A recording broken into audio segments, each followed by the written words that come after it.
हरे कृष्ण कृष्ण कृष्ण हरे हरे, हरे राम राम राम हरे हरे।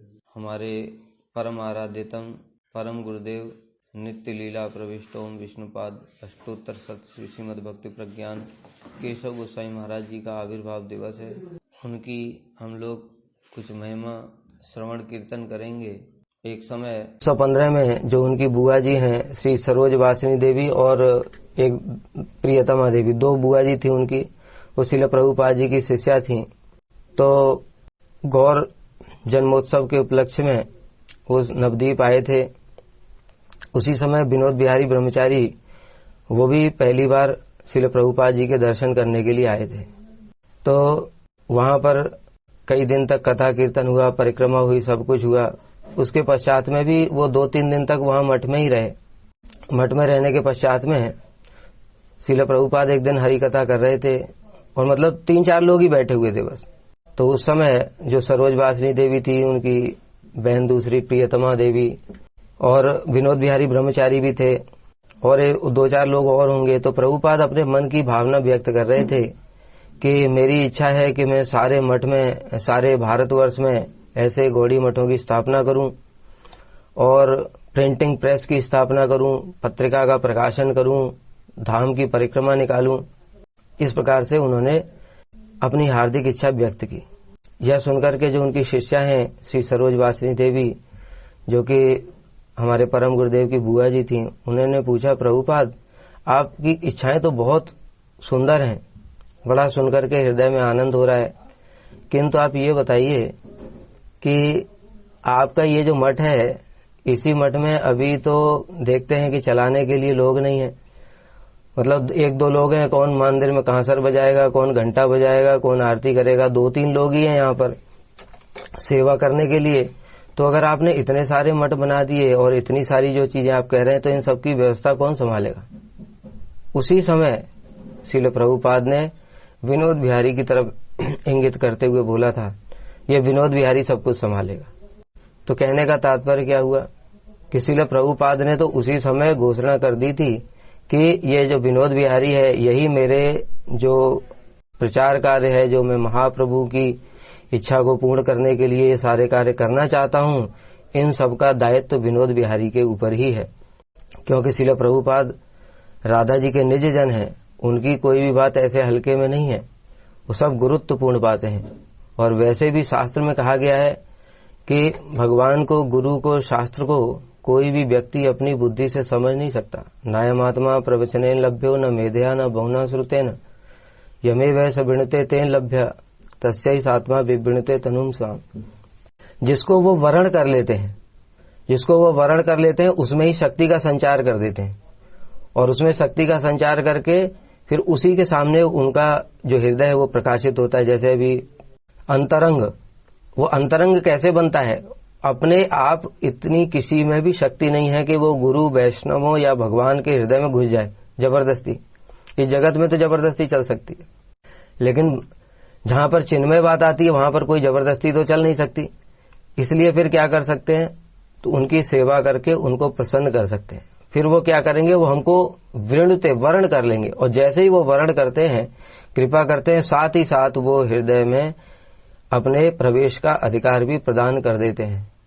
जब वो प्रवेश का अधिकार प्रदान कर देते हैं, तभी हम उनके अंतरंग बन सकते हैं। तो ये बात हम लोग देखते हैं। बड़ा सुंदर उदाहरण है इसका श्री रामानुजाचार्य का।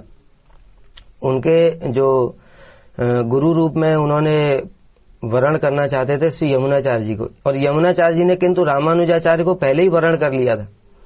अभी रामानुजाचार्य को पता नहीं है ये बात। यमुनाचार्य चाहते थे कि रामानुजाचार्य अगर हमारे संप्रदाय में आ जाएं तो ये सारे वैष्णव धर्म का संरक्षण करेंगे। फिर जब रामानुजाचार्य जी जब यमुनाचार्य जी के पास में गए, उससे पहले ही यमुनाचार्य जी अप्रकट हो गए थे। किंतु वहां पर जाकर के उन्होंने देखा तो यमुनाचार्य जी की 3 उंगलियां बंद थी। वहां पर उनके कितने सारे शिष्य थे जिनको यमुनाचार्य जी ने स्वयं दीक्षा प्रदान की, जिन्होंने सारे जीवन भर उनकी सेवा की, लेकिन कोई भी इस भावना को समझ नहीं पाया कि इनकी 3 उंगलियां बंद क्यों हैं। और यह बात रामानुजाचार्य जी कैसे समझ गए? यही बात जो अभी बताई, यमे वैस वृणते तेन लभ्य, जिसको वो वर्ण करते हैं उस पर ही वो हृदय में प्रवेश करने का अधिकार देते हैं। इसलिए उन्होंने हृदय में प्रवेश करने का अधिकार दिया। रामानुजाचार्य जी ने उसी समय 3 घोषणा की और उनकी 3 उंगलियां खुल गईं। कितने आश्चर्य की बात है। इसी प्रकार से यहाँ पर श्रील प्रभुपाद जो बोल रहे हैं कि विनोद बिहारी संभालेगा, मतलब उन्होंने वर्ण कर लिया। अब वर्ण करने के पश्चात में उन्होंने शक्ति भी प्रदान कर दी, और शक्ति प्रदान करने के बाद में जो प्रमाण है वो आप सारा जगत आज देख ही सकता है कि प्रभुपाद के प्रकट होने के बाद में कैसे हमारे परम गुरुदेव ने जो कुछ प्रभुपाद ने किया था, जो जो प्रभुपाद की इच्छा थी, मठ बनाऊंगा, हमारे परम गुरुदेव ने कितने सारे मठ बनाए। गौड़ी वेदांत समिति की स्थापना की। प्रभुपाद ने प्रिंटिंग प्रेस की स्थापना की थी। हमारे परम गुरुदेव ने भी फिर प्रिंटिंग प्रेस की स्थापना की। उसमें हिंदी में, बांग्ला में हमारे गुरुदेव ने हिंदी भाषा में, और आज सारे विश्व में अनेक भाषाओं में वो सब प्रचार हो रहा है। ये सब परम गुरुदेव की तो कृपा है। परिक्रमाओं का संचालन करना, जैसे प्रभुपाद करते थे उसी प्रकार से परम गुरुदेव परिक्रमा लेकर के सारे भारतवर्ष में उन्होंने परिक्रमाएं करी। विशेष रूप से नवदीप धाम परिक्रमा और ब्रजमंडल परिक्रमा, इस पर परम गुरुदेव बड़ा जोर देते थे। और उनकी इच्छा थी हिंदी भाषियों के लिए मथुरा में मठ बनाना, तो उन्होंने मथुरा में मठ बनाया। और जो उत्तर भारत में जो कुछ भी प्रचार है, विशेष रूप से जो हम लोग हैं, क्योंकि बंगला में तो सभी लोग जानते हैं कि महाप्रभु भगवान है, लेकिन हमने तो केवल किताबों में पढ़ा था कि महाप्रभु तो महापुरुष हैं और भक्त के अवतार हैं। इस प्रकार से तो हम कभी जान ही नहीं पाते, और इतना जो दुर्लभ प्रेम है उससे हम सभी लोग वंचित रह जाते। इस सब की मूल कौन है? हमारे परम गुरुदेव, जिन्होंने लगभग 1955-56 में उनकी इच्छा थी कि केशव यहाँ पर मथुरा में मैं मठ बनाऊं। और कैसे उन्होंने, उनके जो गुरु भ्राता है सनातन प्रभु, उन्होंने आर्थिक सहायता उसमें की थी। 5,000 रुपए उस समय दिए थे।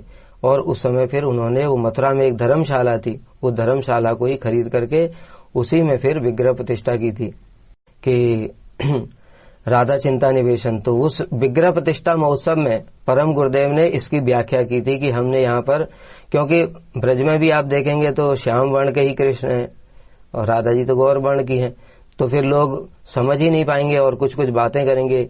इसलिए जब वहां पर धर्म सभा हुई विग्रह प्रतिष्ठा महोत्सव में, उस समय परम गुरुदेव ने यही राधा विनोद बिहारी तत्वाष्टक को खुद उन्होंने उसकी व्याख्या करी थी और लोगों को समझाया कि ये विग्रह गौर वर्ण के क्यों हैं। इसके अतिरिक्त भी जो अभी बताया कि यमे वैस वेणुते तेन लभ्य, जिसको गुरु वर्ण करते हैं वही उनके हृदय में प्रवेश पा सकता है और उसके हृदय में ही सारे शास्त्र प्रकाशित होते हैं। इसका जो दूसरा प्रमाण है, अभी पूज्यपाद जीत प्रभु बता रहे थे ना, पौड़मा तालाब में श्रील प्रभुपाद के ऊपर में आक्रमण हुआ। अब यहाँ पर बड़ी विचार करने वाली बात है। प्रभुपाद के ऊपर तो आक्रमण किया गया। प्रभुपाद कौन है?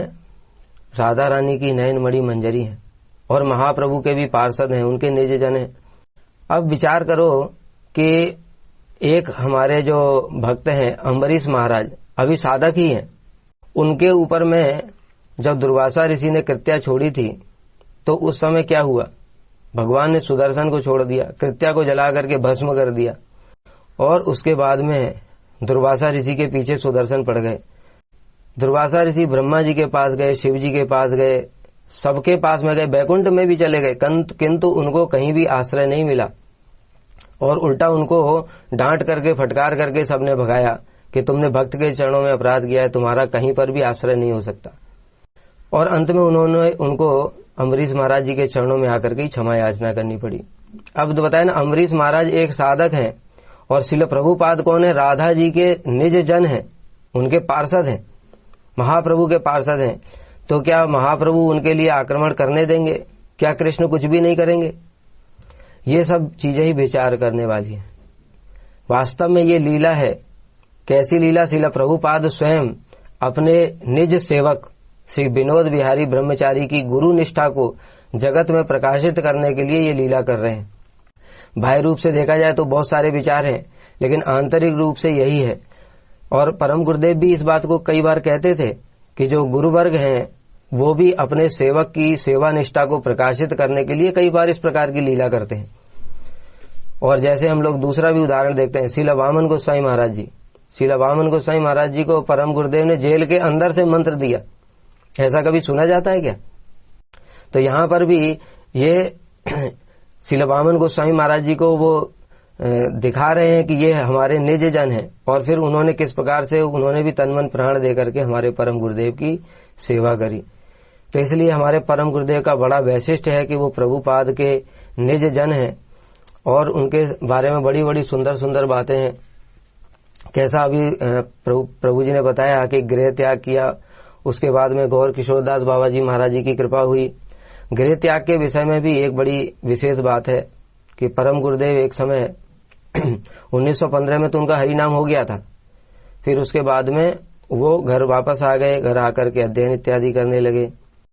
एक दिन चैतन्य चरितामृत पढ़ रहे थे, वो चैतन्य चरितामृत पढ़ते पढ़ते पढ़ते पढ़ते उन भावों में डूब गए और चिंता करने लगे, लब्ध्वा सुदुर्लभम इदम बहु संभवान्ते, यह मनुष्य जीवन बड़ा दुर्लभ है, कब खत्म हो जाएगा पता नहीं, और फिर मैं कब तक ये जड़ विद्या को पढ़ूंगा।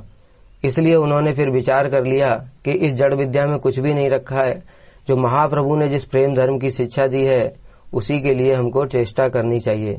और इसी कारण से फिर उन्होंने 1919 ईस्वी में गृह त्याग कर दिया और गृह त्याग करके फिर प्रभुपाद के पास में आ गए। जब गृह त्याग किया तो उनकी जो माता जी हैं वो बहुत प्रेम करती थी उनसे, क्योंकि परम गुरुदेव बचपन से ही सर्वगुण संपन्न थे। तो उनकी माता जी बार बार सोचने लगी कि मैं जानती थी, उनको जोना कहती थी, ये जोना जो है ये घर में नहीं रहेगा, क्योंकि बाल्यकाल से इसमें अदम्य साहस और दूसरों की सेवा प्रवृत्ति।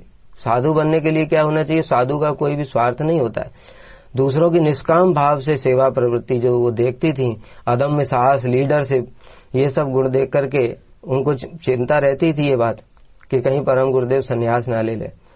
और वैसा ही हुआ, और परम गुरुदेव ने जब संन्यास लिया तो वो तो बस उनको स्मरण कर करके मूर्छित होकर के गिर पड़ती थी। तो इस प्रकार से उन्होंने गृह त्याग किया। लेकिन यहाँ पर गृह त्याग में भी शिक्षा है। श्री नित्यानंद प्रभु के जो पिताजी हैं हड़ाई पंडित, वो नित्यानंद प्रभु को कितना प्रेम करते, इतना प्रेम करते हैं, वो जब बाजार में जाते हैं तो नित्यानंद प्रभु को साथ में ले जाते हैं, जब खेत पर जाते हैं तो साथ में ले जाते हैं, जैसे ब्राह्मण थे तो ब्राह्मणों को जब बुलाया जाता है, निमंत्रण इत्यादि दिया जाता है, साथ में ले जाते हैं। फिर भी नित्यानंद प्रभु ने इतने प्रेम करने वाले पिता को भी कैसे छोड़ दिया, कैसे संभव है?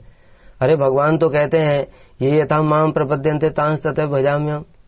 उनका तो एक एक भक्त की उनको चिंता रहती है, साधारण से साधारण भक्त की। तो यहाँ पर विचार बता। और फिर जब नित्यानंद प्रभु ने गृह त्याग कर दिया, 3 महीने तक हड़ाई पंडित ने कुछ भी नहीं खाया, उनका स्मरण कर करके रोते रहते थे। तो इतना जो प्रेम करता है उसको फिर कैसे छोड़ सकते हैं? कहते जगत के कल्याण के लिए। श्री चैतन्य महाप्रभु की भी लीला में देखा जाता है, सची माता के वो इकलौते ही आश्रय हैं, लेकिन जगत के कल्याण के लिए महाप्रभु ने ऐसा त्याग करके दिखाया। इसलिए बहुत सारे लोग जिनके कल्याण के लिए हमारे गुरुवर्ग ने वो त्याग किया है, वो लोग ही उन पर प्रश्न उठाते हैं कि माता पिता को छोड़ दिया, ये कर दिया, वो कर दिया। अरे एक माता पिता को छोड़ करके उन्होंने लाखों करोड़ों माता पिताओं की कैसे सेवा करी है। उन्होंने दिखाया है कि साधु का जीवन कैसा होता है, वो अपने निज जनों को भी कष्ट दे देते हैं जगत के कल्याण के लिए। इसलिए कहते हैं ना कि साधु के हृदय में करोड़ों करोड़ों माताओं का प्रेम होता है।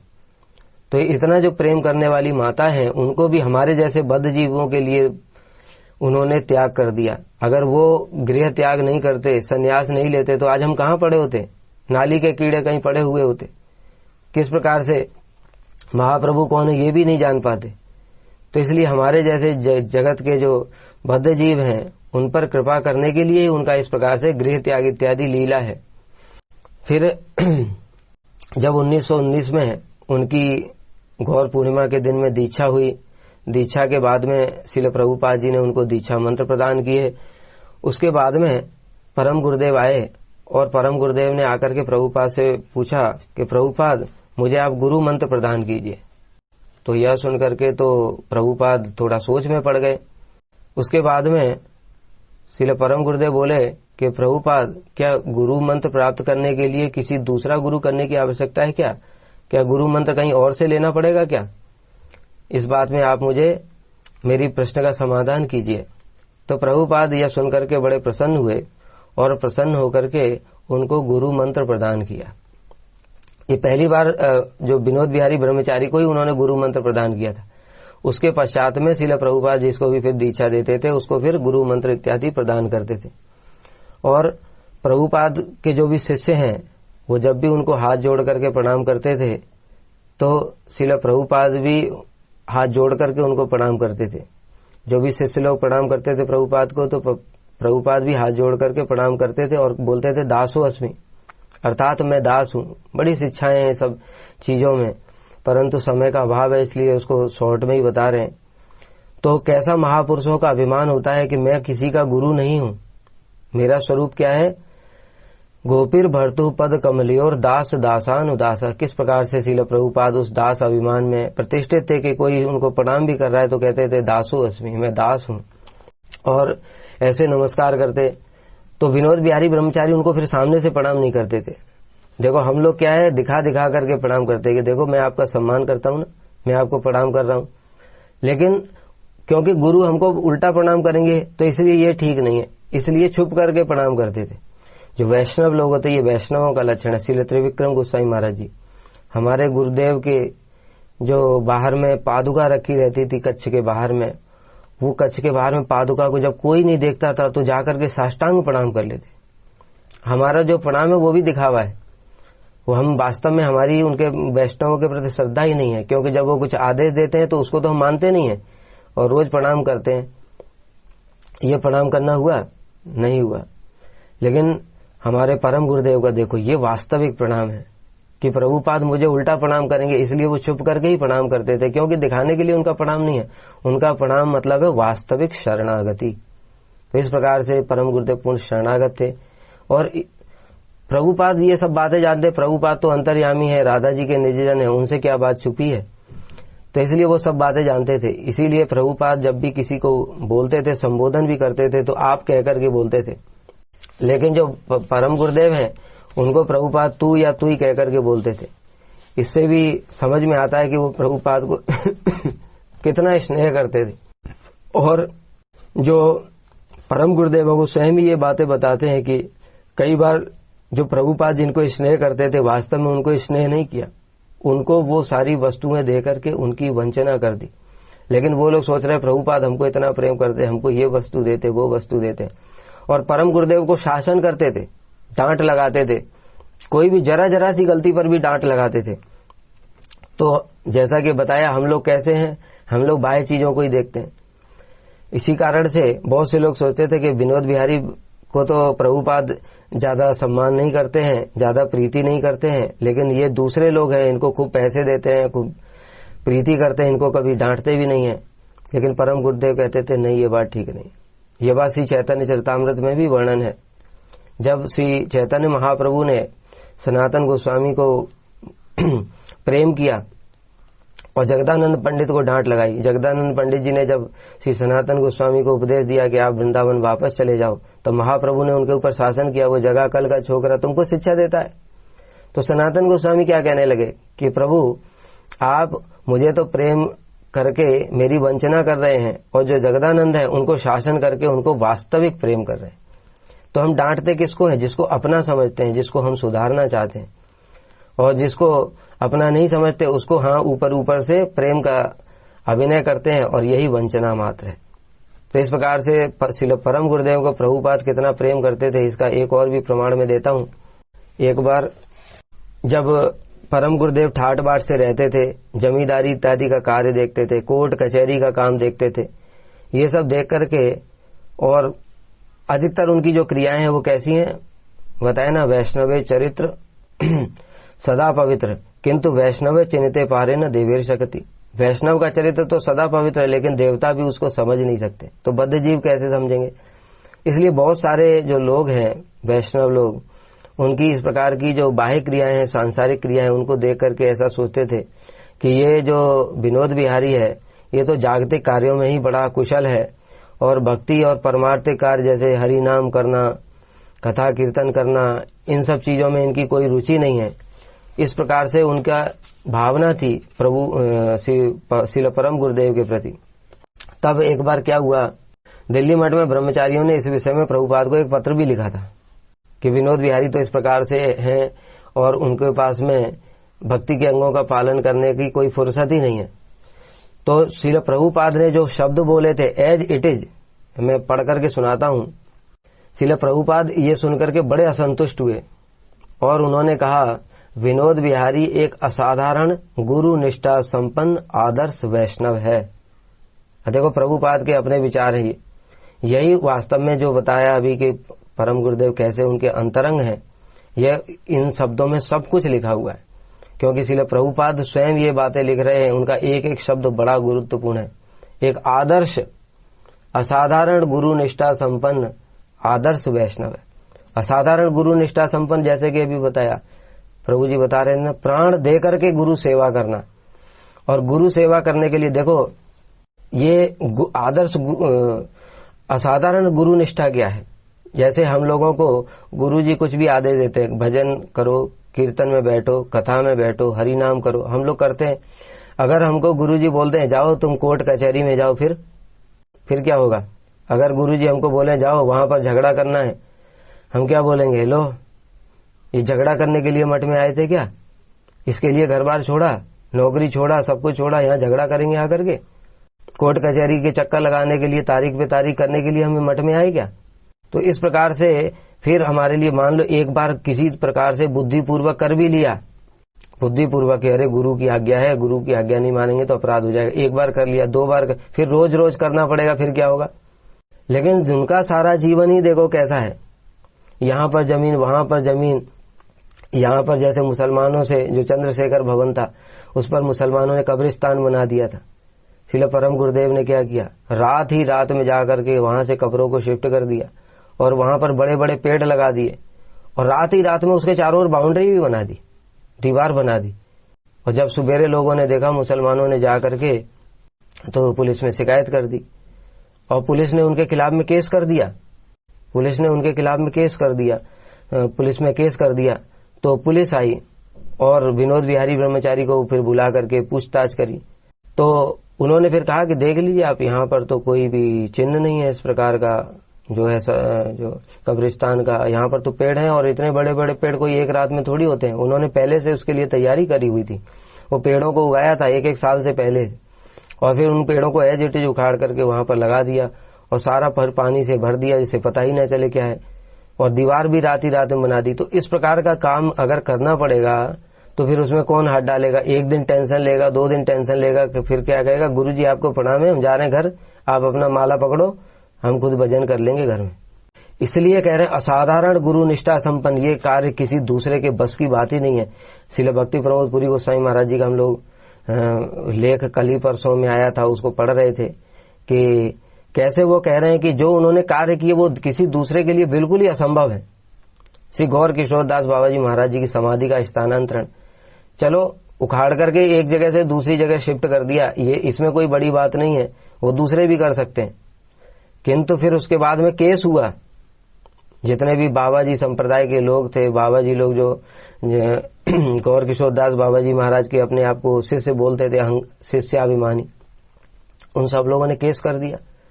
केस करने के बाद में वो जो मुकदमा है वो ऐसे जज के पास में पहुंचा जो जज क्रिश्चियन था, और क्रिश्चियन धर्म के अनुसार में ये जो किसी की ऐसे जो समाधि है उसको स्थानांतरण करना ये बहुत बड़ा अपराध है, बहुत बड़ा दंड दिया जाता है इसके।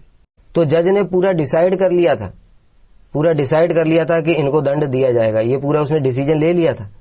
लेकिन फिर परम गुरुदेव ने बोलना शुरू किया कि जज साहब आपका धर्म है ईसाई धर्म, इसलिए आप जो निर्णय देंगे वो ईसाई धर्म के अनुसार देंगे, लेकिन हमारा धर्म है हिंदू धर्म, सनातन धर्म।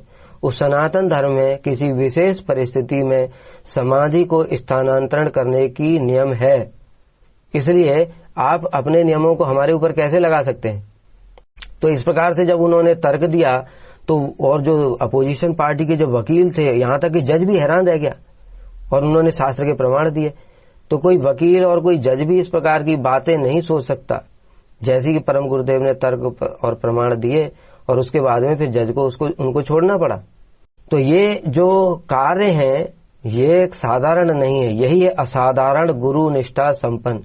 अर्थात जैसे हम लोग सुनते हैं श्रील भक्ति हृदय बन गोस्वामी महाराज जी का कि वो धाम में कभी भी जूता नहीं पहनते थे, लेकिन श्रील प्रभुपाद ने जब उनको प्रचार के लिए भेजा तो उन्होंने कितना 32 कितने रुपए का जूता वो पहन करके प्रभुपाद के पास में आए और तब श्रील प्रभुपाद ने कहा, आज तुमने गुरु सेवा के लिए त्याग को भी त्याग कर दिया है, ये वास्तव में तुम्हारा जो सेवा है वो सिद्ध हो गई, ये तुम्हारा वैराग्य सिद्ध हो गया। उसी प्रकार से परम गुरुदेव का देखो विचार करें कि जिन्होंने गुरु सेवा के लिए जो हम लोग कहते हैं कि हरि नाम भजन कीर्तन इत्यादि इस सबको भी बाह्य रूप से त्याग कर दिया, यद्यपि आंतरिक रूप से वो कभी त्याग नहीं कर सकते। यस, जो शुद्ध भक्त होते हैं वो 24 के 24 घंटे हरि नाम करते हैं। जो इतना सर्वोच्च गुरु सेवा कर रहा है, क्या वो हरि नाम नहीं करेगा? ये तो संभव ही नहीं है। उसके लिए तो प्रति क्षण में जो गुरु सेवा है वही हरि नाम है, जो हरि नाम है वो गुरु सेवा है, दोनों में कोई अंतर ही नहीं है। इसलिए जो परम गुरुदेव के लिए प्रभुपाद स्वयं लिख रहे आदर असाधारण गुरु निष्ठा संपन्न, यही असाधारण गुरु निष्ठा है। ऐसी गुरु निष्ठा होना ये तो संभव नहीं है किसी साधारण बद्ध जीव में। उसके बाद में कह रहे हैं प्रभुपाद, वह भक्ति के गूढ़ सिद्धांतों में पारंगत है, वेदांत के गंभीर विचारों में उसका प्रवेश है। जो लोग सोच रहे हैं कि इसको केवल क्या कहते हैं मामला मुकदमा इत्यादि में बिजी रहता है और बाकी काम करने की फुर्सत ही नहीं है, तो श्रील प्रभुपाद स्वयं कह रहे हैं कि वह भक्ति के गूढ़ सिद्धांतों में प्रतिष्ठित है। कैसे, उसका भी उदाहरण देता हूं एक बार। एक बार क्या हुआ, श्रील प्रभुपाद अपने सारे शिष्यों के साथ में जब सभा होती थी तो उसमें एक शिष्य से दूसरे शिष्य की महिमा को गुण कीर्तन करने के लिए कहते थे। शिष्यों को आपस में एक दूसरे की महिमा कीर्तन करनी है। जैसे हम लोगों में कभी मन मुटाव हो जाता है तो क्या एक दूसरे की महिमा कीर्तन करने से क्या होगा, वो दूर हो जाएगा। तो श्रील प्रभुपाद इस प्रकार से करते थे। तो श्रील प्रभुपाद ने विनोद बिहारी ब्रह्मचारी से कहा कि आप परमानंद प्रभु श्रील प्रभुपाद के बड़े प्रिय सेवक थे, उनकी आप महिमा का गान करो। तो हमारे परम गुरुदेव ने उनकी महिमा का गान करना प्रारंभ किया। ध्यान से सुना, कितना अद्भुत परम गुरुदेव की एक एक चीज इतना चमत्कार है ना कि सुनते सुनते हृदय में बड़ा आनंद होता है। परम गुरुदेव कह रहे हैं जो परमानंद प्रभु हैं, प्रारंभ यहाँ से किया। श्रील प्रभुपाद के लिए रसोई बनाना, श्रील प्रभुपाद का कमरा साफ करना, उनके वस्त्र धोना, उनकी सारी सेवाएं करते, दिन रात 24 घंटे परमानंद प्रभु सेवा करते प्रभुपाद की। प्रभुपाद की सेवा के अतिरिक्त वो प्राण धारण ही नहीं कर सकते। इस प्रकार से परमानंद प्रभु की महिमा बताई। कभी कभी परमानंद प्रभु किसी कार्य से, सेवा कार्य से बाहर चले जाते हैं, रात को आते हैं तो दरवाजा खटखटाते, प्रभुपाद स्वयं उठ करके उनके लिए द्वार खोलते। इतना प्रभुपाद के प्रिय हैं वो। तो इस प्रकार से परमानंद प्रभु की जो महिमा बताते बताते कह रहे, परमानंद प्रभु की एकांतिक सेवा गुरु सेवकों के लिए आदर्श है। अर्थात जो गुरु सेवा करना चाहते हैं उनको परमानंद प्रभु की सेवा देखनी चाहिए कि कैसे वो सेवा करते हैं। इस प्रकार से मठ संचालन, प्रिंटिंग प्रेस सब चीजों में कुशल हैं। ये प्रभुपाद के बिना जीवित नहीं रह सकते। ऐसे परमानंद प्रभु जययुक्त हों। अब देखना, वेदांत में प्रवेश परम गुरुदेव कहाँ से बात को कहाँ पर, मतलब हमारे लिए अकल्पनीय बातें हैं। ये ऐसे परमानंद प्रभु जययुक्त हों। फिर परम गुरुदेव ने एक श्लोक बोला, प्रसीद परमानंद प्रसीद परमेश्वर आदि व्याधि भुजंगेण दष्टम मामुद्धर प्रभु। हे परमानंद प्रभु आप प्रसन्न हो। अब वो परमानंद प्रभु की बात करते करते वो परमानंद कृष्ण में आ गए हैं और कह रहे हैं, हे प्रसीद परमानंद, हे परमानंद प्रसीद परमेश्वर, हे परमेश्वर आप प्रसन्न हो जो आप समस्त कष्टों का निवारण करने वाले हैं। फिर परम गुरुदेव ने उसी को जोड़ दिया कि ये जो परमानंद शब्द है यह वेदांत में भी है। कैसे है? ब्रह्म सूत्र का जो पहले फर्स्ट पार्ट का फर्स्ट चैप्टर का 12वां श्लोक, आनंदमयो अभ्यासात, यहाँ पर आनंदमय बोला। आनंदमय का मतलब है यहाँ पर परमानंदमय। परमानंदमय कौन है? ब्रजेंद्र नंदन श्याम सुंदर, वही परमानंद है, वही परमानंद है। और उनका भजन करने से उनका अभ्यास करो। वेदांत क्या कहता है? आनंदमयो अभ्यासात, उस आनंदमय पर ब्रह्म का अभ्यास करो, अर्थात उनका भजन करो। उनका भजन करने से क्या होगा? कैसे परम गुरुदेव कनेक्ट करते? चेतो दर्पण भाजनम भव महादावाग्नि निर्वापणम श्रेय कैरव चंद्रिका वितरणम विद्या वधु जीवनम आनंदाम्बुदे वर्धनम प्रतिपदम।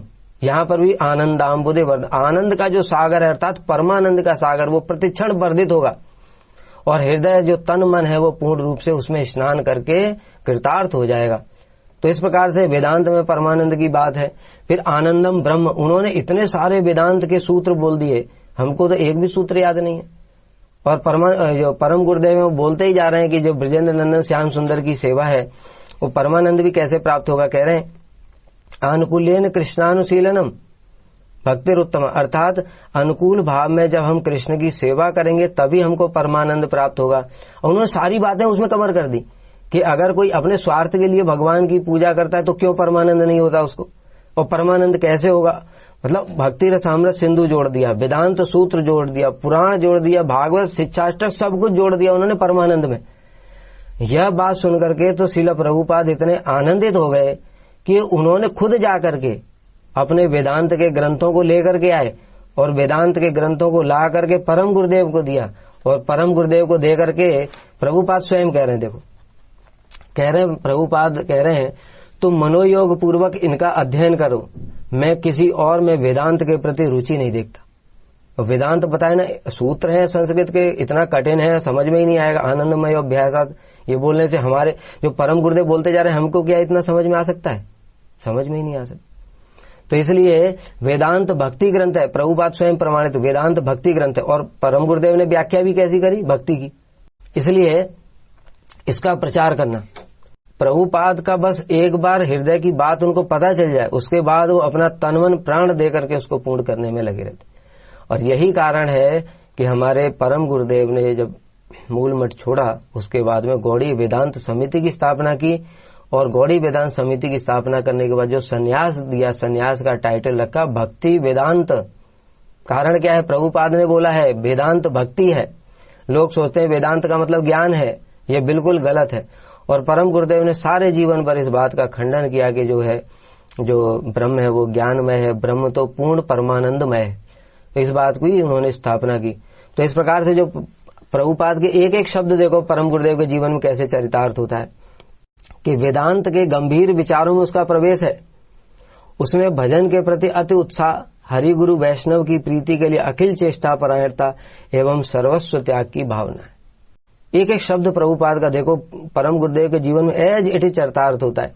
एक और भी है कैसे परम गुरुदेव का शास्त्रों में प्रवेश था। एक बार जो हम लोग सुनते हैं कि अनंत वासुदेव प्रभु थे, वो श्रुतिधर थे, वो जो भी सुन लेते थे एक बार वो सब कुछ उनको स्मरण रहता था। प्रभुपाद जी क्या क्या कथा में बोलेंगे वो सब कुछ बातें उनको पता रहती थी। तो वो वासुदेव प्रभु का ही शास्त्रों में प्रवेश माना जाता था।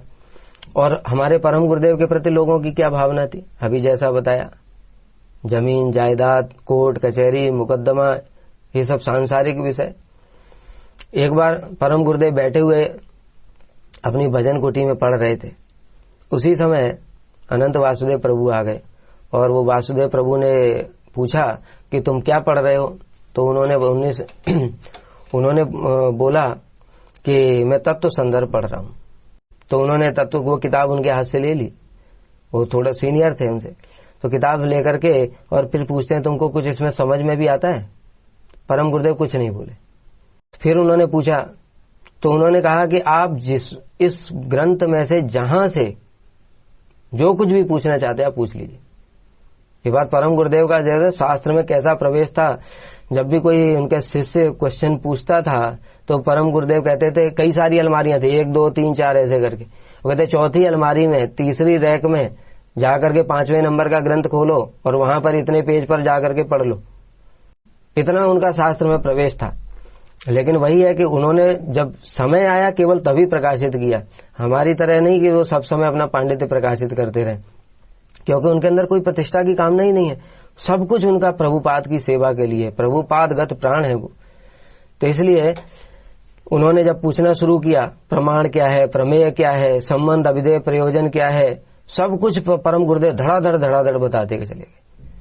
तो अनंत वासुदेव प्रभु फिर उनको किताब दे करके वहां से चले गए। मतलब सारे संदर्भ में उनका प्रवेश था। जो संदर्भ जो है वो बहुत कठिन माने जाते हैं, इसलिए जीव गोस्वामी के संदर्भ उनको बड़ा कठिन माना जाता है। बड़े पंडित लोग भी उनको समझ पाने में समर्थ नहीं है, और परम गुरुदेव ने जो कुछ भी है सब कुछ उनको बता दिया। तो इस प्रकार से उनका प्रवेश था और इसलिए उनमें भजन के प्रति अति उत्साह, हरि गुरु वैष्णवों की प्रीति के लिए अखिल चेष्टा परायण था। मतलब जैसा भी बताया, हरि गुरु वैष्णवों की प्रीति के लिए अगर कोर्ट कचहरी में जाना पड़े वहां भी जाएंगे, लड़ाई झगड़ा करना पड़े वो भी करेंगे, अखिल चेष्टा परायण, अगर प्राण भी देने पड़े वो भी कर दूंगा।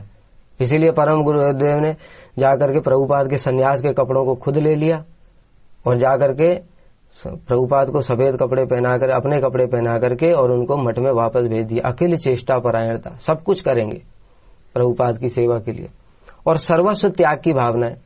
जैसा कि अभी जीत प्रभु बता रहे थे ना कि उनकी माता जी ने उनको बोला कि एक बार आकर के देखना चाहता हूं, फिर भी सर्वस्व त्याग कर दिया, उन्होंने देखा नहीं उनको जाकर के, लौट करके। ये तो गुण बता रहे। साथ ही स्नेह, दया, शासन क्षमता। स्नेह के अभी प्रभु जी ने बहुत सारे उदाहरण दिए ना, अनंग मोहन ब्रह्मचारी का उदाहरण दिया और श्रील भक्ति वेदांत वामन गोस्वामी महाराज जी का उदाहरण दिया। हमारे गुरु जी के प्रति बहुत स्नेह करते थे, इसलिए श्रील त्रिविक्रम गोस्वामी महाराज जी बार बार ये बात बोलते थे कि देखो हमारे गुरु जी की सेवा तुम्हारे गुरु जी ने बहुत किया है। गुरु जी के शिष्यों को बोलते थे तुम्हारे गुरु जी ने हमारे गुरुदेव की बहुत सेवा की है। इस कारण से जब ये प्रश्न पूछते थे तो परम गुरुदेव बिठा करके प्यार से बताते थे, और हम लोग पूछते थे तो जैसे ही बताया वो अलमारी में वो नंबर पे जाकर के वो देख लो, अपने आप पढ़ो। कितना स्नेह था उनका गुरु जी के प्रति। और विशेष रूप से जो गुरु जी हिंदी भाषी थे, परम गुरुदेव का अपना स्वयं का ये वचन है, कहते थे कि हिंदी भाषी लोगों में चैतन्य महाप्रभु की विचारधारा को समझने की बहुत कम, मतलब कोई भी नहीं है जिसमें ऐसी शक्ति हो, लेकिन तुमने इनके विचारों को हृदय में धारण किया है, इसलिए तुमको मैं ये दायित्व देता हूं कि तुम हिंदी भाषा में प्रचार प्रसार करो। और जैसा भी मैंने बताया कि प्रभुपाद ने परम गुरुदेव को वर्ण किया, उसी प्रकार से परम गुरुदेव ने गुरुदेव को वर्ण कर लिया कि, और उनको जैसे ही वर्ण किया उनकी शक्ति संचार कर दी कि जाओ हिंदी भाषा में सब तुमको ही प्रचार प्रसार करना है। इस प्रकार से श्रील गुरुदेव ने सारे विश्व में उस चीज को, चैतन्य महाप्रभु की विचारधारा को प्रचार किया। संगठन शक्ति, दायित्वपूर्ण कार्यों में संचालन शक्ति, जैसा बताया ना दायित्वपूर्ण कार्य, कैसा उनकी संगठन शक्ति, कैसी संचालन शक्ति थी कि श्रील प्रभुपाद के अप्रकट लीला के पश्चात में उसमें भी बड़ा देखो परम गुरुदेव का वैशिष्ट कितना अधिक है। जब प्रभुपाद अप्रकट हो गए तब उस समय प्रभुपाद के बहुत सारे शिष्याभिमानी लोग कलकत्ता के नीमतला शमशान में उनका दाह संस्कार करना चाहते। प्रभुपाद भी अप्रकट जो अप्राकृत शरीर है उसका दाह संस्कार करना चाहते थे। यहाँ पर बड़ी बड़ी शिक्षाएं शिष्य अभिमानी लोग, जो शिष्य तो बने नहीं और जिनके लिए प्रभुपाद जी कहते थे कि उनको मंत्र नहीं मिलता, उनको क्या बोलता है, कान में फूंक मारते हैं गुरु ऐसे लोगों को, और वो सोचते हैं कि हम शिष्य हो गए, और शिष्य अभिमान करके अपने आप को बार बार दिखाते हैं हम इनके शिष्य हैं। ऐसे केवल शिष्य अभिमानी लोग जीवन भर यही नहीं जान पाए कि प्रभुपाद क्या चीज है, उनका शरीर अप्राकृत है, उनके विषय में इस प्रकार का सोचना कि उनके शरीर को जला दिया जाए, इससे बढ़कर के महत अपराध भी कुछ हो सकता है क्या। इसलिए शिष्य अभिमानी लोग उनका दाह संस्कार करना चाहते थे। श्री विनोद बिहारी ब्रह्मचारी वहां पर थे, उन्होंने कहा देखें हमारे प्रभु के अप्राकृत श्री अंग का दाह करने की शक्ति किसमें। खड़े होकर के परम गुरुदेव ने चुनौती दी, देखता हूं किसके अंदर से क्या है उनके अंदर अद्भुत। इसलिए श्रील भक्ति सारंग गोस्वामी महाराज जी ने उनको पाषंड गजय सिंह, आचार्य केसरी, ये सब उनको उपाधियां दी थी। श्रील प्रभुपाद ने अपने प्रिय धाम श्री मायापुर स्थित अभिन्न गोवर्धन श्री चैतन्य मठ में ही समाधि देने का स्पष्ट निर्देश दिया। श्रील प्रभुपाद ने स्वयं अपने शिष्यों को अंतिम समय में ये उपदेश भी दिया था कि तुम लोग सब मिलजुल करके रूप रघुनाथ की वाणी का प्रचार करते रहना, और जो उनके अंतरंग थे उनको अपने समाधि इत्यादि के विषय में भी बताया कि मुझे यहाँ पर समाधि देना, लेकिन ये लोग क्या करना चाहते हैं, उनको शरीर को जलाना चाहते हैं। तब उसके बाद में जब इस प्रकार से उन्होंने गर्जन किया परम गुरुदेव ने, तो सारे डर गए, और फिर उनके परम गुरुदेव की बात से बहुत सारे जो उनके वास्तविक शिष्य हैं श्रील प्रभुपाद जी के, वो सब भी सहमत हुए कि हाँ ठीक बात है, प्रभुपाद का कलेवर अप्राकृत दिव्य कलेवर है, उनको समाधि प्रदान की जाएगी। फिर देखो कैसे कैसे परम गुरुदेव सारा अरेंजमेंट, एक स्पेशल ट्रेन का अरेंजमेंट किया, उन्होंने खुद एक स्पेशल ट्रेन का अरेंजमेंट किया, और चैतन्य श्रील प्रभुपाद को चैतन्य मठ में ला करके समाधि दी गई। और समाधि देने के पश्चात में फिर कुछ लोगों ने कहा कि प्रभुपाद का जो है श्राद्ध इत्यादि करेंगे, तो वहां पर भी परम गुरुदेव ने गरजते हुए कहा कि तुम लोगों की श्रील प्रभुपाद जैसे अपराकृत महापुरुष राधा जी के निज जन, महाप्रभु के निज जन के प्रति कैसी दुर्बुद्धि है। अरे श्राद्ध किसका किया जाता है, श्राद्ध स्मार्त मत में किया जाता है। उनकी धारणा ये होती है कि मरने के बाद व्यक्ति प्रेत बनेगा और प्रेत का उद्धार होगा, वो श्राद्ध में जब करेंगे तो गया में जाकर के पिंडदान देंगे तो वो प्रेत योनि से उद्धार होकर के उसका दूसरा शरीर मिलेगा। अरे प्रभुपाद तो नित्य हैं, अप्राकृत हैं, चिन्मय हैं, तुम लोग उनके लिए इस प्रकार की बात कैसे कर सकते हो? तो इस प्रकार से उन्होंने उनका भी विरोध किया। जैसे बताया ना कि देखो हृदय में कैसे शास्त्र प्रकाशित होते हैं, परम गुरुदेव को देखने से पता चलता है।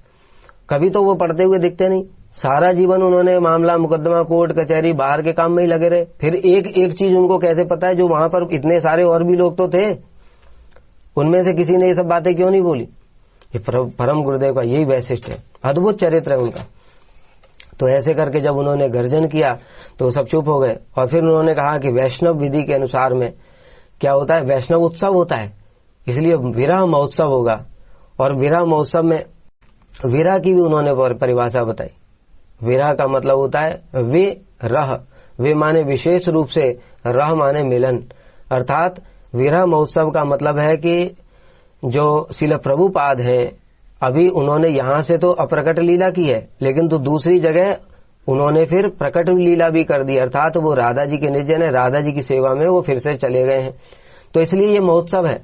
हम सोचते ना महोत्सव क्यों है? क्योंकि हमारे गुरुवर्ग जो हम पर कृपा करने के लिए आए वो फिर से कहाँ चले गए? राधा जी की सेवा में नियुक्त हो गए जाकर के। अभी इस जगत में भी सेवा कर रहे थे, यहाँ से सेवा को अंतर्धान करके राधा कृष्ण की नित्य सेवा में चले गए, तो ये महोत्सव हुआ। और विरह मतलब वे माने विशेष रूप से, रह माने मिलन। विशेष रूप से मिलन का तात्पर्य क्या है कि उनके महोत्सव के दिन हम उनके साथ में उनके आचार, उनके विचार, उनका आचरण, उनकी शिक्षाएं, इनको स्मरण करेंगे और उनके द्वारा ही हमारा उनके साथ में मिलन होगा। उनका आचार विचार यही तो वास्तव में उनका स्वरूप है। मठ का तात्पर्य क्या है? परम गुरुदेव ये बात भी बोलते थे, मठ का तात्पर्य, बहुत से लोग कहते हैं मठन्ते वसंत यत्र छात्रा, मठ जहाँ पर छात्र लोग परमार्थ शिक्षा के लिए एक साथ में वास करते हैं वो मठ है। तो परम गुरु कहते हैं ये भी मठ नहीं है। अगर वहां पर ठाकुर जी की सेवा नहीं होती तो ये मठ नहीं है। इसलिए ठाकुर जी की सेवा होनी चाहिए, सेवा होनी चाहिए, तब जाकर के जो छात्र हैं वहां पर वास करते हैं और सन्यासी ब्रह्मचारी वास करते हैं, तब वह मठ कहलाएगा। अगर ठाकुर जी की सेवा नहीं है तो उसका कोई लाभ नहीं है। इसलिए हम लोग परमार्थिक शिक्षा किस लिए ग्रहण करें? ठाकुर जी की सेवा के लिए। तो इस प्रकार से विरह महोत्सव का उन्होंने तात्पर्य बताया कि विरह का मतलब है विशेष रूप से मिलन।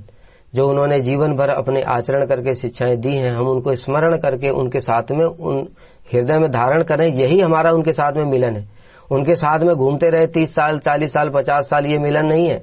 ये तो उनका स्पर्श भी नहीं हुआ, ये तो उनका दर्शन भी नहीं हुआ। इसलिए परम गुरुदेव ने ये सब ऐसे ऐसे गंभीर विचार अपने जो है जो उनकी आचार्य केसरी वाणी जो है उन सब में ऐसे सारे विचार प्रकाशित किए। तो इस प्रकार से फिर कहते हैं श्रील प्रभुपाद नित्य 24 के 24 घंटा हरि भजन करते थे। परम गुरुदेव कह रहे हैं प्रभुपाद 24 के 24 घंटा हरि भजन करते थे।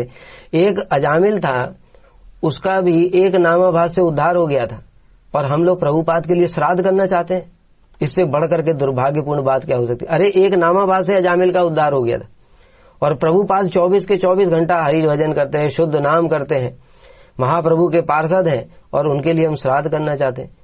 तो इस प्रकार से जो परम गुरुदेव का एक एक जगह एक एक विचार जो है वो ऐसा अद्भुत है ना, चमत्कार है। विनोद बिहारी में वैष्णवता नहीं है। अब प्रभुपाद कह रहे हैं, जो कहते हैं कि विनोद बिहारी में वैष्णवता नहीं है, ऐसे लोगों में ही वैष्णवता का संपूर्ण रूप से अभाव है। जो लोग वैष्णवों का आंतरिक मर्म न जान करके इनकी निंदा करते हैं, उनका ध्वंस अनिवार्य है, इसे कोई रोक नहीं सकता। श्रील प्रभुपाद स्वयं ये चिट्ठी का उत्तर दे रहे हैं जो इन लोगों ने कहा था कि विनोद बिहारी ब्रह्मचारी ऐसा है वैसा है।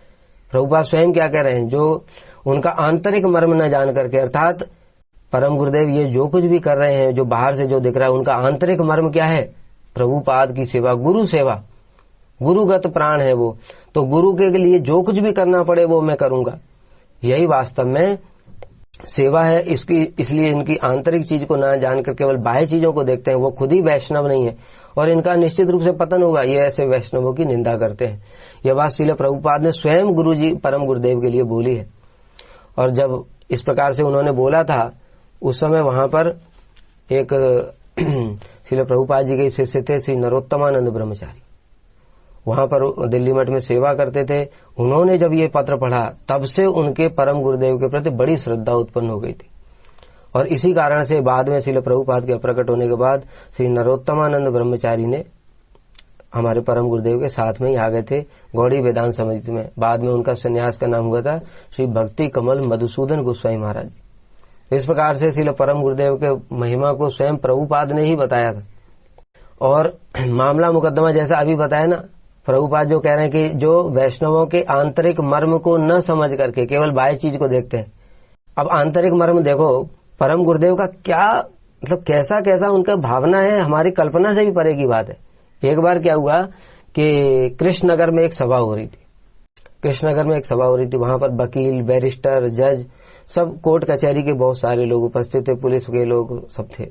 वहीं पर एक वकील ने, जो रिटायर हो गया था, उसने बोलते हुए कहा कि ये मनुष्य जीवन बड़ा दुर्लभ है और ऐसे दुर्लभ जीवन को मैंने बस कोर्ट कचहरी मुकदमे में ही सारा जीवन बिता दिया।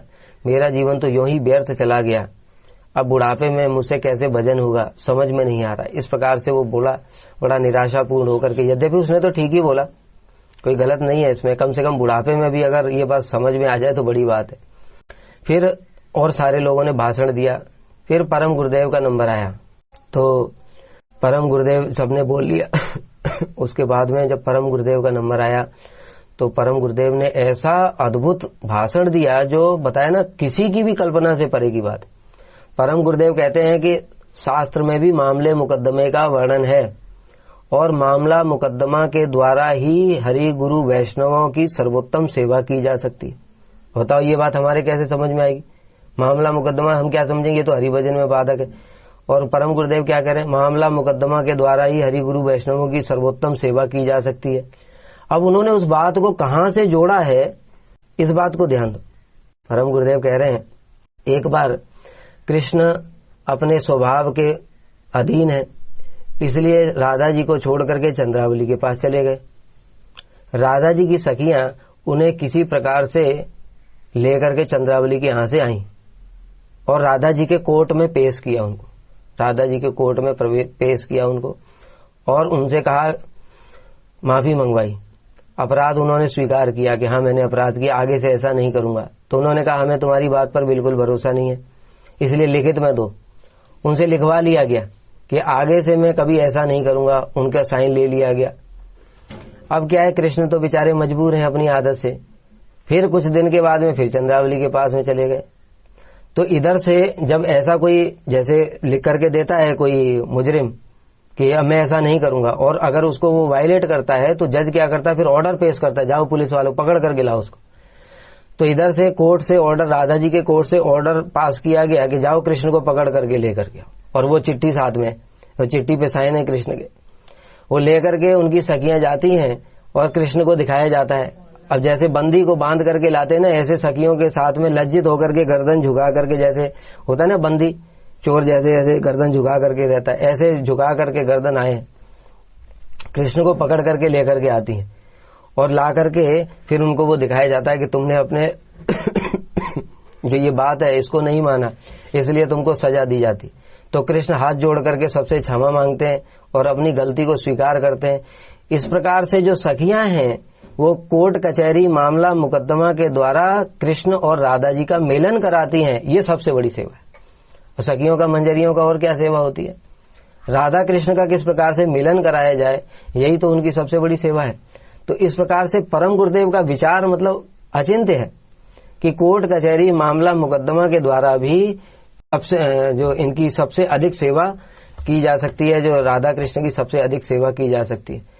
तो इस प्रकार से श्रील परम गुरुदेव का महिमा बहुत है। मैंने जैसे बताया ना कि हम लोग जो सुन रहे हैं वो कुछ भी नहीं है।